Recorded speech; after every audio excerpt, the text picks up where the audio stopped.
Welcome to my YouTube channel. I am Ana de Carvalho, stylist and color expert.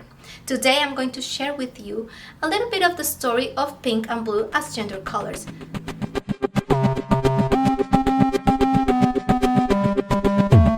Pink is for girls and blue is for boys. We have been living in a lie.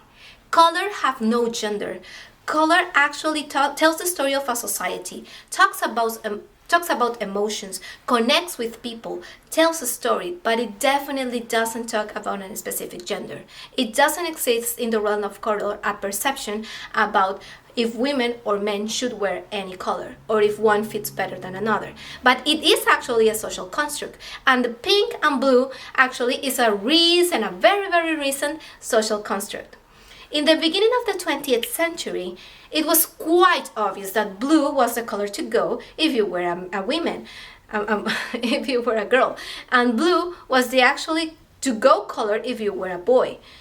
Blue was associated to the Virgin Mary and to all of the attributes that were aligned to her. So protection, softness, humility, everything that was associated to Virgin Mary was what was input into that color, blue.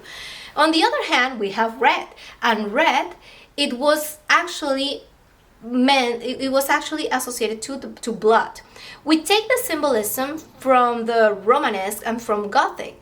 That was quite obvious that the way you read art was the way you interpret color and shapes, and these two colors were the stars, especially red and blue. What happened with red is that this really strong shade associated to blood, to strength, to super vigorous power was a little bit strong for babies. So what they did is that they would put a little hint of white and transform that color into pink. That's what we have pink into boys, because pink was just a part of red, and it was really vigorous, it was really strong, and blue was really soft. What happened then? If it was so obvious and it was obvious for centuries, what changed? World War II.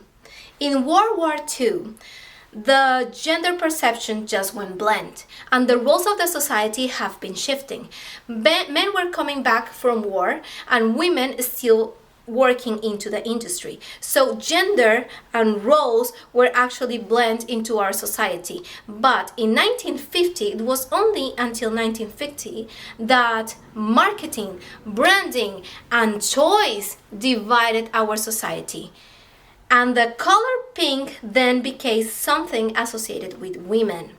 And it was just a marketing strategy. It had nothing to do with the perception, the symbolism, the history. It was just a marketing strategy, a way to focus the merchandise, create toys designed for this special gender, and for boys in the other ways. Pink here, blue here. They shift our perception. And in the middle of this new revolution of feminism, what we have was pink as a Barbie, pink as Marilyn Monroe, pink as the anthem of pinkness by Maggie Preston in the film Funny Face. So we have Think Pink. And we accept it. We actually accept what was happening. We accept the social perceptions. We accept what we were told about color. And we didn't react. At the time, we didn't react. What happened is that it became like a split. So men were taking down pink and assuming blue colors. They were assuming blue, black, and white as their colors that represent masculinity, and women into the blend of colors that we have. Pink was the representation of that femininity, and that became our stigma, the big stigma of pink. Because even if someone tried to wear pink, the social construct under that perception of pink was really heavy.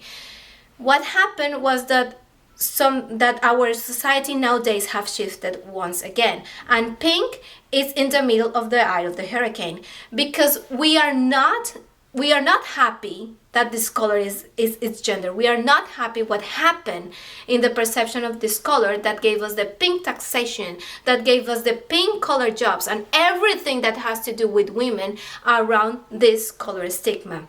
Millennial pink came in the 2014, take it or leave it, so around that time, as a strong call to liberate the gender pink and to bring it into neutral gender once again. So these new shades of pink or tints of pink actually came into action to enter into a man's closet without having the perception of the heavy stigma that women that it is related to women. So a man in a pink shirt is just a man. It's not a more feminine man or a more daring man because he just uses pink. No.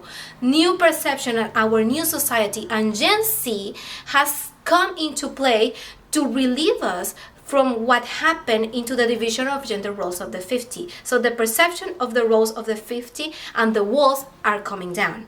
And we are back to where the pink color belongs, pink and blue. No gender. We decide as a society our perceptions, our beliefs, and our stories build what we make or the symbolism that we take into a color. And now it's time for pink to be free as well as the other colors. Take it back to a place where they have no gender, just the stories to tell and symbolism and emotions to transmit and connect. Thank you.